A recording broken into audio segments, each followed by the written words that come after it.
வணக்கம். தமிழ்நாடு முழுக்க மதுரையில் திருப்பரங்குன்றத்தில் கார்த்திகை தீபம் ஏற்றப்படலையா, ஏற்றுறாங்களா இல்லையா, என்ன நடக்குது, ஒரே போலீஸ் தள்ளுமுள்ளா இருக்கே அப்படின்னு எல்லாருமே நீங்க பார்த்துருப்பீங்க. அப்படி எதுவுமே நடக்கல. மதுரையை பொறுத்தளவு கார்த்திகை தீபம் முறையாக ஏற்றப்பட்டிருக்கு. ஒவ்வொரு ஆண்டும் ஏற்றப்படுது. கார்த்திகை தீபம் ஏற்றுற முறை என்ன அப்படின்னு சொன்னா, கீழே திருப்பரங்குன்றம் மலைக்கு கீழே முருகன் கோவில் இருக்கு, உள்ள குகை கோவில் மாதிரி இருக்கும். அந்த கோவிலுடைய கருவறைக்கு நேர் மேலே உச்சியில உச்சி பிள்ளையார் கோவில் இருக்கு. அந்த கோவில் வாசல்ல இருக்கக்கூடிய தீபத்தூண், அந்த தீபத்தூண்ல கார்த்திகை தீபம் ஏத்துறது தான் நூற்றுக்கணக்கான வருஷமா இருக்கிற பழக்கம் வழக்கம் எல்லாம். இது முறையாக நடக்குதா? ஒவ்வொரு வருஷமும் நடக்குது. இந்த முறை நடந்துருச்சா? முறையா நடந்துச்சு, பக்தர்கள் எல்லாம் போயிட்டு வராங்க. அப்ப என்னதான் பிரச்சனை அங்க அப்படின்னு சொன்னீங்கன்னா, மேல ஒரு தர்கா இருக்கு, சரிங்களா? இந்த தர்கா தான் இந்த இந்து முன்னணி, RSS, பாஜக பயங்கரவாதிகளுடைய இலக்கா இருக்கு. இப்ப என்ன அப்படின்னா, அந்த தர்காவை தாண்டி ஒரு சர்வே தூணு இருக்கு. அந்த தூண் மேல விளக்கேற்றணும்ட்டு இவங்க பிரச்சனை பண்றாங்க. இப்ப இதை தொடர்ந்து இவர்கள் செய்து கொண்டே இருக்கிறார்.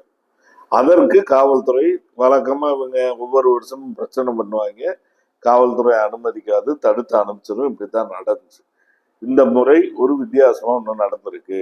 என்ன அப்படின்னா, இந்த மாதிரி மதவெறி கும்பல் வந்து கரைச்சல் பண்ணது போக இப்ப அந்த மதவெறிக்கு ஒரு நீதித்துறை ஆதரவு கிடைச்சிருக்கு. நீதித்துறை பயங்கரவாதிகள் இந்தியா முழுக்க நீதித்துறையில் ஊடுருவி இருக்கிறாங்க. அப்படி ஒரு ஊடுருவல்காரர் தான் மதுரையில் இருக்கக்கூடிய நீதிபதி GR சாமிநாதன். அவருடைய வழக்குகளும் தீர்ப்புகளும் அப்பட்டமாக சிறுபான்மை பார்ப்பனிய நலன் கொண்டவை. இந்த தமிழ்நாட்டு மக்களினுடைய 97% மக்களுக்கு எதிரானவை.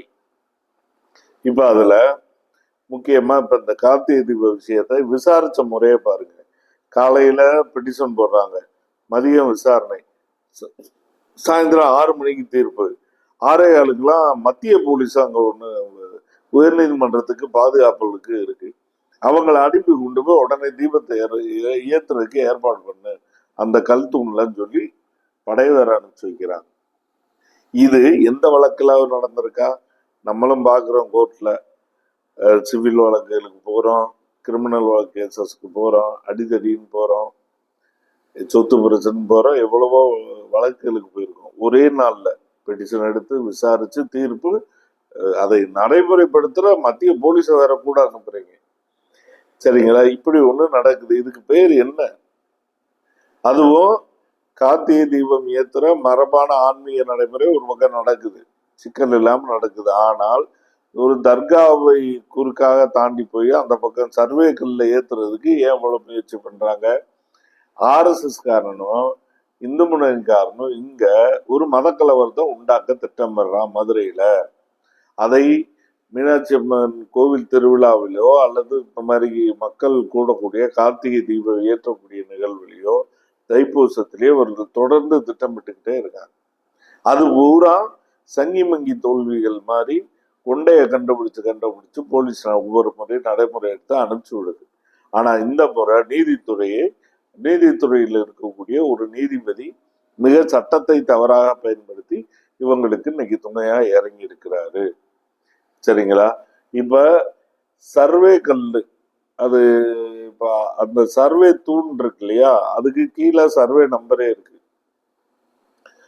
மலைகள்ல அளக்குறதுக்கு கல்லு உயரமா தான் இருக்கும். உயரமான தூண் வச்சு சர்வே கல்ல வச்சிருக்காங்க. அதுல ஏத்தியே ஆகணும்னு சொல்லி இவங்க தான் கரைச்சல் பண்றாங்க. சாமியை முருகனை கும்பிட வந்தவங்களும் பிள்ளையார கும்பிட வந்தவங்களும் கார்த்திகை தீபம் ஏத்துற தூண்ல முறையா ஏத்துறாங்க. இங்க முறையா நடக்கலன்னு அங்க இருக்கிற கோவில் பூசாரி சொல்லல, அங்க இருக்கக்கூடிய அறநிலைத்துறை அதிகாரிகள் சொல்லல, அந்த திருப்பரங்குன்ற ஊரை சுத்தி இருக்கிற மக்கள் சொல்லல, போய் வர்ற பக்தர்கள் சொல்லல, நாங்க தீபத்தை பார்க்க முடியல, தீபம் ஏற்றப்படலைன்னா தானே பிரச்சனை. தீபம் பல ஆண்டுகளாக முறையாக அங்க ஏற்றப்படுது. உச்சி பிள்ளையார் கோவில் இது, அதுக்கு ஒரு முறை சொல்றாங்க.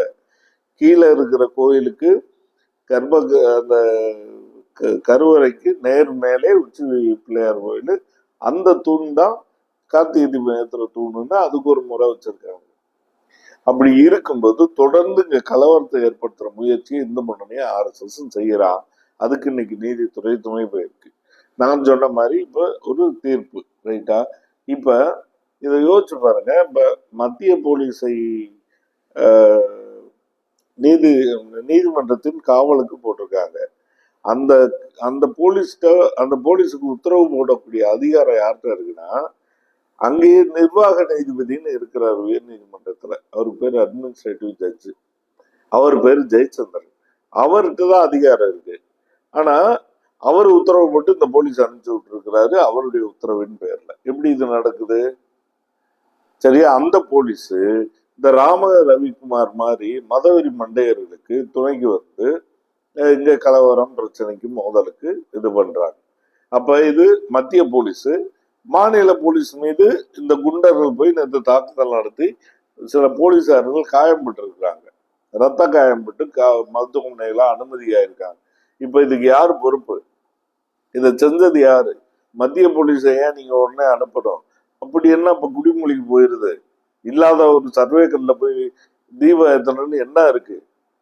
அப்ப மதுரையில இந்த மக்கள் அமைதியா வாழக்கூடாது, இவங்கள வன்முறையில ஈடுபடுத்தி வேற வகையில இங்க தொழில் வியாபாரம் அவன் வேலையை பார்த்துக்கிட்டு படிச்சுக்கிட்டு அமைதியா இருக்கான், இது எதுவுமே நடக்கக்கூடாது அப்படின்னு திட்டம் பண்றான். அப்பதான் அவன் அரசியல் செய்ய முடியும். ஏன்னா மக்களுக்கான அரசியல் செய்யறதுக்கு ஒரு துப்பும் கிடையாது, ஒன்றும் தெரியாது, பூரா முட்டா கூட்டம், தற்கொலை கூட்டம். அப்ப செய்யறது என்னன்னா, கலவரம் செய்யறதுக்கு மட்டும் ஒன்றும் தேவையில்லை. வெறுங்கையோட கலவரம் பண்ணி இருக்கிறத பூரா குரங்கு கூட்டம் மாதிரி அழிச்சு விடலாம். அதுக்கான திட்டம் தான் இது.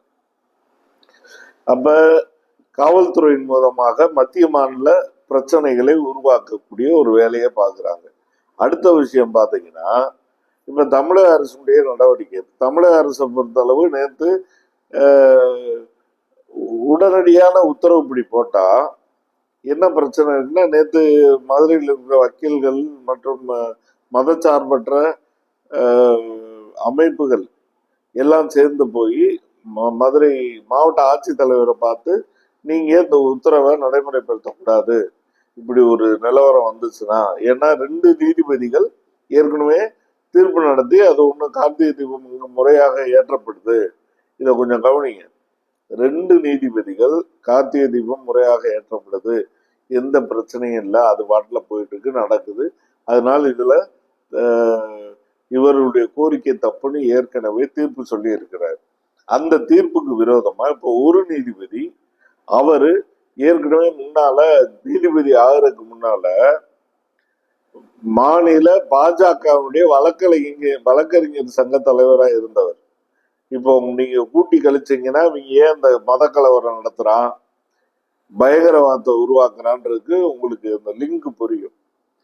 அப்ப அவரு என்ன சொல்றாரு அப்படின்னா, இப்ப இந்த ஒரே நாள்ல விசாரிச்சு தீர்ப்பு சொல்றாரு, அங்க அந்த சர்வேகள்ல ஏத்தணும் அப்படின்னு. இப்ப இவருடைய திட்டம் என்ன? ராஜா தெளிவா சொல்லிட்டார். ஏற்கனவே இங்க மதுரையில ஒரு ஆர்ப்பாட்டம் நடத்தி திருப்பரங்குன்றத்தை அயோத்தியாவை மாத்துவோம். அயோத்தியா மாத்துவோம்னா என்ன அர்த்தம்?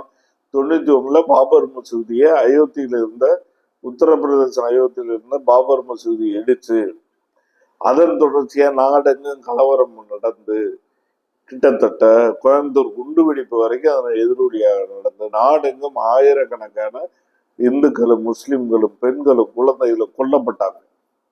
இதை நம்ம ஏத்துக்கிறோமா? இது போன்ற ஒரு விஷயம் இனிமேல் நடக்கலாமா? இதுதான் நாகரிக சமுதாயமா? இதுதான் ஒரு நாட்டினுடைய வளர்ச்சியை கட்டமைக்கிற முயற்சியா? அப்ப இந்த கும்பல் இவனுடைய நோக்கத்தை நம்ம புரிஞ்சுக்கணும். ஒண்ணு. இன்னொன்னு, இதற்கு இன்னைக்கு நீதித்துறை துணை போகக்கூடிய ஒரு நீதித்துறை பயங்கரவாதம் தமிழ்நாட்டுல வந்திருக்கு அபாயகரமா. இது இந்தியா முழுக்க இப்படி சூழ்நிலையா தான் உருவாயிருக்கு. ஆனா இப்ப நீதித்துறை நீதிமன்றமே இப்படி துணைக்கு போறது. இப்ப மதுரை மக்கள் எப்படி இந்த நீதிமன்றத்தை நம்பி நாளைக்கு எந்த வழக்குக்கு போறது? இப்படி எல்லாம் செஞ்சு மத கலவரத்தை உருவாக்குவது ஒரு நீதிபதியினுடைய நோக்கம் சொன்னா, நீதிமன்றத்தை எப்படி நாடி போறது? நீதிமன்றம் அதனுடைய வேலையை பார்க்காம இப்படி கலவரத்தை ஏற்படுத்துறதுக்கு ஒரே நாள்ல விசாரிச்சு தீர்ப்பு சொல்லி சட்டவிரோதமா மத்திய போலீஸை அனுப்பி நேற்று தமிழ்நாட்டு போலீஸோட மோதலை ஏற்படுத்தி காயத்தை ஏற்படுத்தி கலவரம் தானே, ஒரு சின்ன கலவரம்.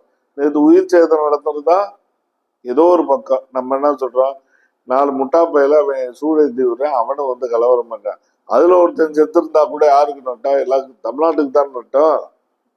அப்ப இந்த மாதிரி போக்குகள் இன்னைக்கு தமிழ்நாட்டுல வந்துருச்சு. தமிழக அரசு இந்த 2 நீதிபதிகளுடைய தீர்ப்பை சட்டப்படி அமல்படுத்துவதற்கு தான் துணை நிற்க முடியும். அதன்படி நேற்று 144 தடை போட்டிருக்காங்க. என்ன அப்படின்னா, கோர்ட்லயும் அப்பீல் பண்ணி இருக்கிறாங்க. கிளாரிட்டி வேணும். 2 நீதிபதி கூடாதுன்னு தீர்ப்பு சொல்லி இருக்காரு, ஒரு நீதிபதி ஒரு தீர்ப்பை சொல்லி இருக்கிறாரு. அதனால நீதிமன்றத்தினுடைய தலைமை நீதிபதி இதை தெளிவுபடுத்தணும், எந்த தீர்ப்புக்கு அரசு வேலை செய்வது என்பதை தெளிவுபடுத்தணும்னு அப்பீல் போட்டிருக்காங்க. இதுக்கிடையில நீதிமன்ற தீர்ப்பு சொன்ன செகண்ட்ல அதை அமல்படுத்தணும்னு ஒரு கும்பல் கிளம்பி வந்தா போலீஸ் தடுக்கத்தான் செய்யும். ரைட்டா? அது மட்டும் இல்ல, 140 சட்டம் ஒழுங்கு பிரச்சனை நாளைக்கு வந்துடக்கூடாதுன்னு சொல்லி தமிழ்நாடு அரசு 144 தடை போட்டா அதை மீறி நேற்று இந்த கலவரத்தை பண்ணியிருக்காங்க. தமிழக அரசுக்கு நாங்க மதுரை மக்கள் சார்பாகவும், நான் தமிழ்நாடு சமதர்ம கட்சியின் சார்பாக தமிழ்நாட்டு மக்களின் பாதுகாப்பு கருதியும் எதிர்காலம் கருதியும் அமைதியின் கருதியும் விடுக்கிற தமிழ்நாட்டினுடைய அமைதியின் பாதுகாப்பும் கருதி நமக்கு விடுக்கிற கோரிக்கை என்ன அப்படின்னா, இந்த நேற்று கைது பண்ண இந்த ஆட்களை அவனை பூரா குண்டர் சட்டத்துல உள்ள போடணும், தேச துரோக சட்டங்களில் அவர்களை உள்ள போடணும். அவனுடைய நோக்கமே தமிழ் தேசத்திற்கு துரோகமாக வேலை செய்வதுதான், இங்கே கலவரத்துக்கு ஏற்படுத்துவதுதான். எனவே தேச துரோக சட்டத்துல அவர்களை உள்ளே போடணும். அது மட்டும் இல்ல, தமிழக அரசு இது போன்ற வன்முறைகள் ஏற்படாத வண்ணம் எதிர்காலத்துல பாதுகாக்கணும்னா நீதித்துறையை முறையாக கண்காணிக்கணும். நீதித்துறையில இன்னும் எப்படி வினையூக்கமாக சிறந்த வழக்கறிஞர்களை கொண்டு இந்த மாதிரி பொது பிரச்சனை வந்ததுன்னா அந்த வழக்குகளை நடத்தணுன்றத தமிழக அரசு தெளிவான ஒரு வேலை செய்யணும். அது மட்டும் இல்ல, RSS பயங்கரவாதிகளையும் இந்து முன்னணி பயங்கரவாதிகளையும் கண்காணிக்கிறதுக்கு தமிழ்நாட்டுல தனி உளவு பிரிவை உருவாக்கணும். பல அரசியல் கட்சிகள் இயக்கங்களை கண்காணிப்பதற்கு தனி ஒற்றர் பிரிவு உளவு பிரிவு வச்சிருக்கிற மாதிரி RSS இந்துத்துவ பயங்கரவாதிகளை கண்காணிப்பதற்கு தனி உளவு பிரிவை தமிழ்நாடு அரசு உருவாக்கணும் என்பதையும் கோரிக்கையாக வைத்துக் கொள்கிறேன். தமிழக மக்கள் தமிழ்நாட்டை அமைதியாக பாதுகாப்பதற்கு விழிப்போடு இருக்குமாறு எச்சரிக்கையுடனும் அன்போடும் கேட்டுக்கொள்கிறேன். நன்றி.